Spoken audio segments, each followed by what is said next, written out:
public relations and influencers. I'm putting these two together because public relations and influencers are actually really, really similar in terms of overall strategy. So they'll be part of the same training module here.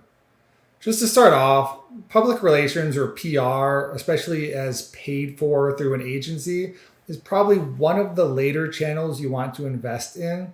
There's a lot of volatility with PR for reasons I'll explain. It can be very expensive, and it's a bit harder to commit as an investment versus channels that you just have a lot more control over, like your SEO, your Facebook, your boots on the ground outreach, etc.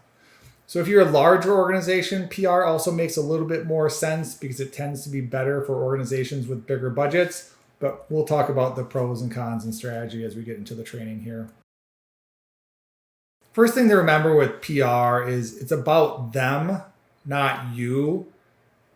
We will get press releases from clients on a fairly regular basis, and they'll say, hey, we came up with this press release. We'd like you to syndicate it, or we'd like you to promote it through paid media services, whatever the case may be. And it's usually something really banal, like we've hired a new so-and-so in such and such a role, or we've opened a new location, or we're expanding services. That's about you. It's about your organization. That's not interesting to people. And so what happens when you pay for a press release like that is basically they syndicate them to the back pages of Yahoo and Google News and these other sources that no one ever sees. So you're paying to push something out there that has a little bit of SEO value, but has almost no actual PR value. Real PR is getting earned media on news media or related publications, industry magazines, industry content. And we want to expand this. We don't want to think just traditional news networks and like newspapers or magazines. We want to think podcasts. We want to think local newsletters. Like these things are also valuable earned media. And they're stories that people want to read. So do people want to read a story about the new program that's opening up down the street?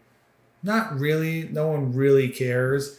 But what would be a great article would be, let's say you're opening a series of pediatric offices for child health, and you want to talk about the current risks this season for the flu and other diseases or other illnesses that are circulating in the community right now.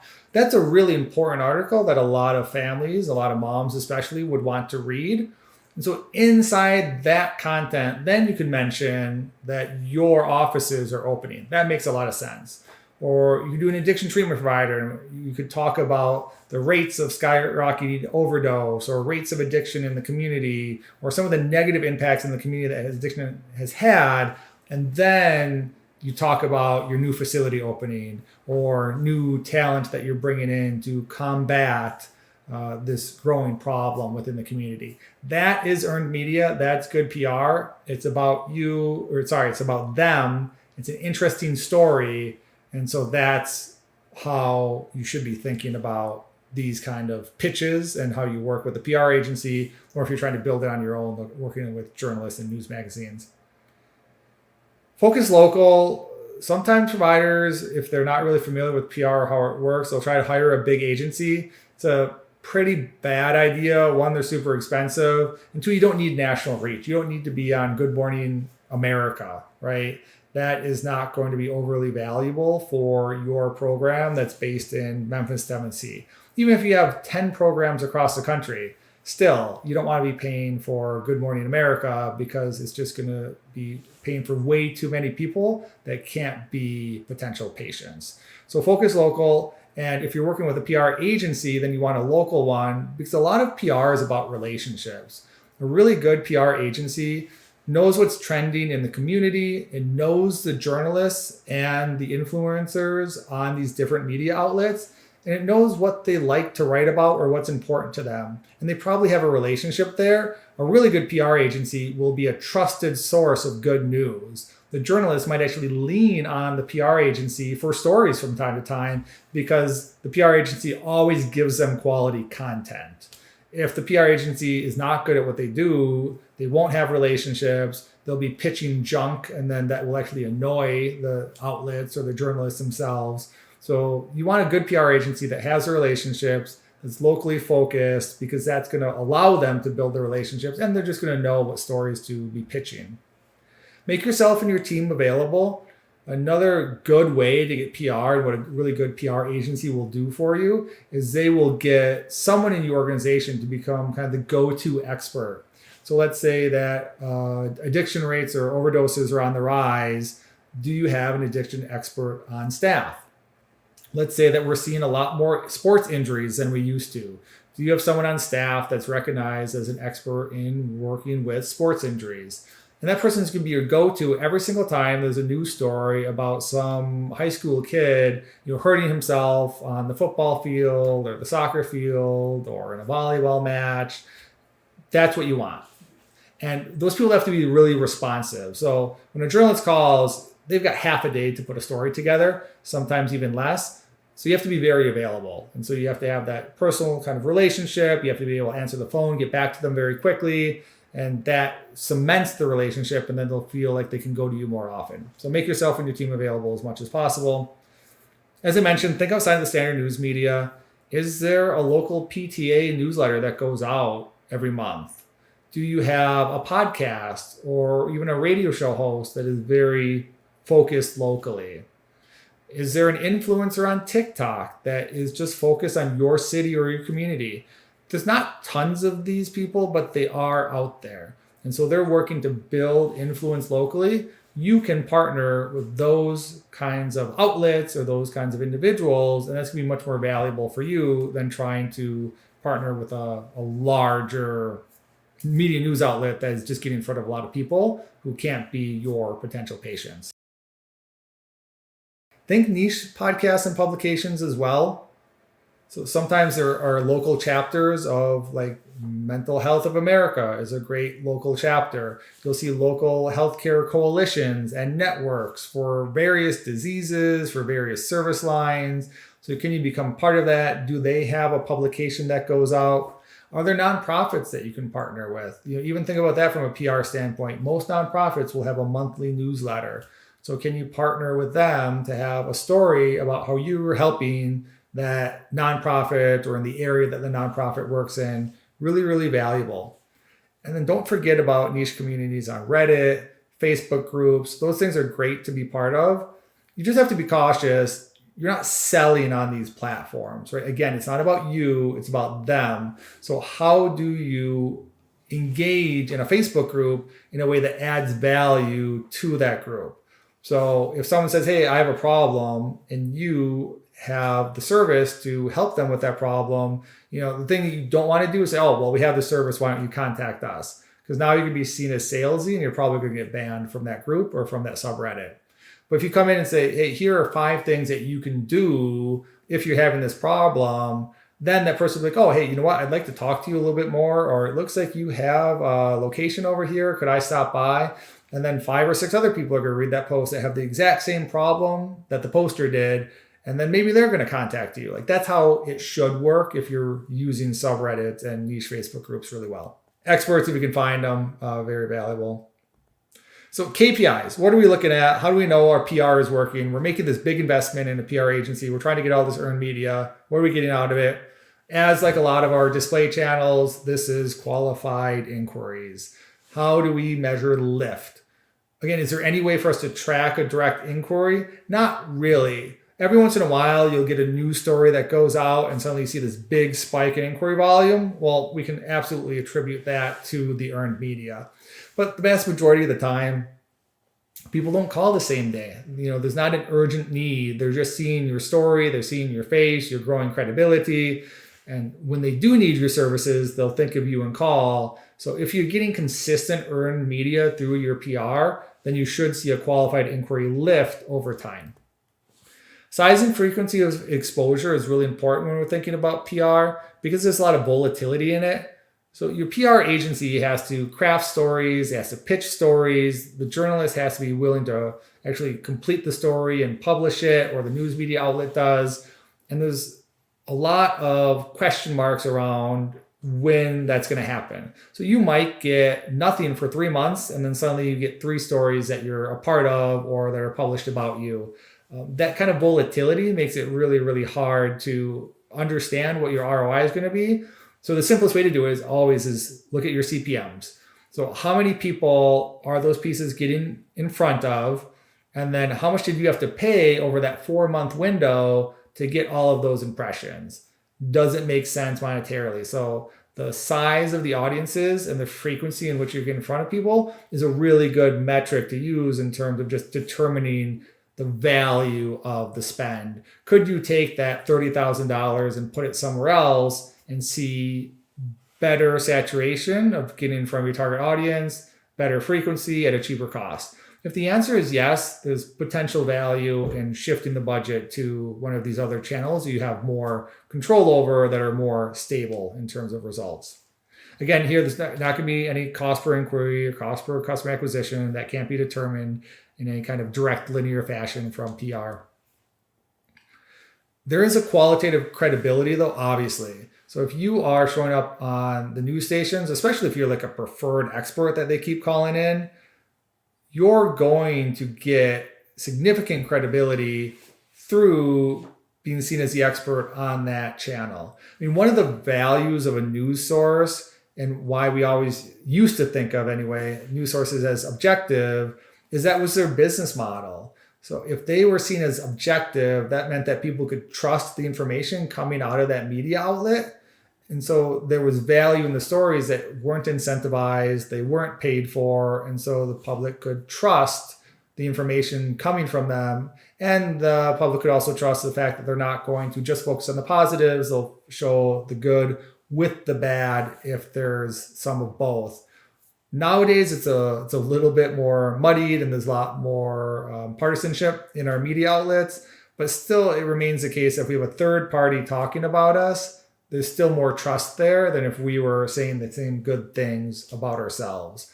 So by partnering with respected outlets or influencers that have a lot of credibility, that credibility then transfers to us, and that has a pretty significant value. So how do we use PR campaigns? How do we need to think about them? So I'll talk about influencers a little bit differently and separately. So just thinking traditional media outlets here for this section. Research what's trending.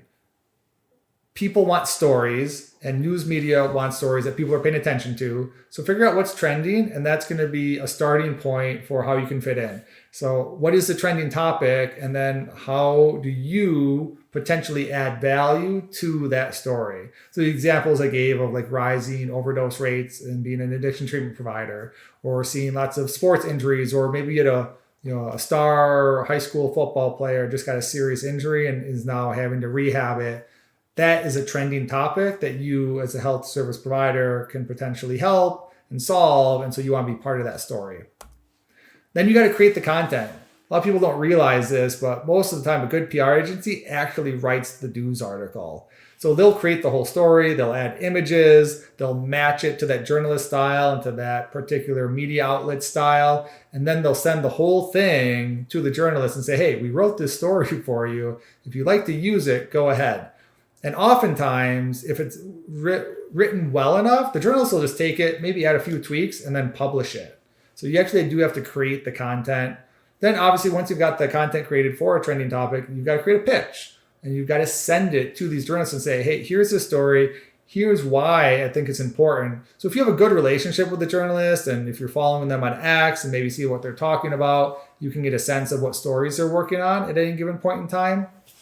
But if not, then you have to maybe make the connection for them. Why is this an important story now? Why should you write about it? Maybe they didn't catch the trend. Maybe they were sick yesterday and so they missed something. So you have to, in your pitch, tell them why it's a good story that they should be willing to publish. Then you should have follow-ups. Maybe it's not the right time.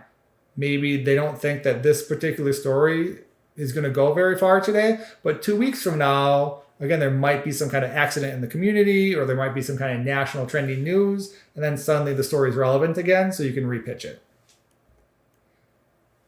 Again, good PR agencies really know their targets. They know who they're talking to. They know what they like to write about. They know what information they're searching for. They know what kind of experts they like to see. They know what kind of images they like to use. That is really, really helpful when you're doing PR outreach. You cultivate the relationships by providing quality content, by understanding the needs of the outlets and the individuals that you're pitching to. That cultivates credibility. It cultivates a relationship. It makes it more likely that your content or the PR agency pitching on your behalf is going to be able to get a story and earn media for you. Really important here. I just mentioned that PR can be highly variable. Maybe you get nothing for 3 months and then suddenly 3 stories in month 4. Those are blips in terms of the results that you're going to potentially see, unless your PR is super consistent. If you've got a lot of PR that you've just been running for years, then people are going to become familiar with seeing you on certain outlets and you're going to have credibility that is built that way. But most of the time, PR is this kind of up and down, up and down. You're appearing, you're not appearing, and you want to capitalize on this really good content that you paid for. It's going to be on the news channel and gone within a day, within 24 hours. It's a newsletter that goes out, people read it once, and then they never open that newsletter again. That is not overly valuable to you as an organization. So what you need to do is you need to take that earned media that you paid for, all that money, and then put more money behind it and push it out there through your Facebook campaigns, your LinkedIn campaigns, getting it on your website. You want to repurpose that content and make it as visible as possible. That really drives the value of earned media. So always think about your earned media budget as having a budget set aside for your push campaigns, for your display campaigns, to really get it in front of people so that you get the most out of the media that you're paying for. Psychology is really easy if you think about it in terms of what drives PR results. So we buy from those we trust. If I'm seeing people on a respected news source, if they're being featured as an expert, then that builds a lot of trust and we are more likely to invest in services with people that we trust. Third party is better than first party. A third party is going to be, in most people's minds, more objective. You're not trying to sell them earned media. They're not technically getting paid for it usually. So a third party is going to be a lot better than a first party in that sense. Influencers are really similar. So an influencer is a third party. Influencers are more likely to be a paid sponsorship relationship. Either you're providing free services for a really small influencer or you're paying them as an active sponsorship. But that influencer has built a circle of trust with their followers. And so you're sharing in that credibility. And even though your influence is going to have to let people know that you're sponsoring them, right? That's a legal requirement. So they have to say, hey, this is a paid sponsorship or a paid placement by so-and-so. If you've got a good relationship with that influencer, they should have used your services or used your product. They should actually want to recommend it. And their followers are going to trust that more than if it was just coming from you directly. So that's how we want to think about our earned media relationships. That's how we want to think about our influencer relationships. Are these people that have trust with our target demographic and in the geography that we represent, right? We don't want to partner with an influencer that has a national reach if we are just existing in Nashville, Tennessee, for example. With PR, repetition is obviously important for success. What you never want to do is invest in a PR campaign if you're only going to invest for like 2 months or 3 months. I mean, 2 months or 3 months of PR might get you 1 story sometimes. Maybe it'll get you 2, but these are little blips. Like any marketing, it requires consistency. You need people to be seeing you on a regular basis. So PR is something that you should be wanting to commit to. And generally, I tell people to commit for a year. Even a 6 months of a PR campaign, you might only get 3 earned media mentions in that time. It's just not enough to drive the consistency that you need to be seen as a credible provider in the community. So always be thinking at least in 12-month timelines for any kind of PR that you're doing. Questions on it? Should we hire a PR agency? My personal perspective and recommendation to most of our clients is don't engage in PR services until you've maxed out your other channels. And the reason for that is the high variability with PR. Sometimes you get a lot of mentions, sometimes you don't. It's also a lot of effort. It's very easy when you're running national PR, for example. You can send out 2,000 emails and you only get 1 earned piece of content back. That's usually 3 to 4 weeks of work. So again, you have to individualize your pitches. You have to get to know what's trending. You have to get to know what different journalists or media outlets are writing about. There's tons of legwork and research. And then you have to adapt your content and your pitches to each individual person that you're sending that pitch to. So it's really, really expensive to do this work with a bigger question mark around the return than some of your other marketing channels. So from our perspective, hire PR last, and you should do it if you're a larger organization that's just looking to build credibility versus a smaller organization that's maybe looking for a quick pop in terms of recognition. Should we work with influencers? If so, how many? What should we pay them? Do we craft the content or do they? All good questions.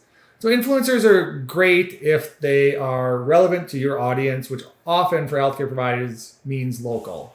So you've got to find, is there a local blogger? Is there a local TikToker? Is there even thinking about a local podcast? Some people do. It's rare, but you can absolutely find individuals that have very tight, geographically focused audiences. That makes sense to partner with those influencers. Then again, it comes down to your CPM and your cost. How much are they charging? How many people are you getting in front of? At what frequency? If those numbers make sense versus some of your other channels, it can be very beneficial to partner with an influencer. And remember, the influencers are going to have higher credibility than you doing it yourself. So you can do really simple math on this and just say that you take your CPM and you cut it in half for working with an influencer versus another channel, because we can think that any content that's promoted through the influencers is going to be twice as effective as content promoted directly from us, because the influencer has more credibility than maybe we do. So payment's always determined by volume of followers and frequency with which they're willing to endorse or provide sponsorship.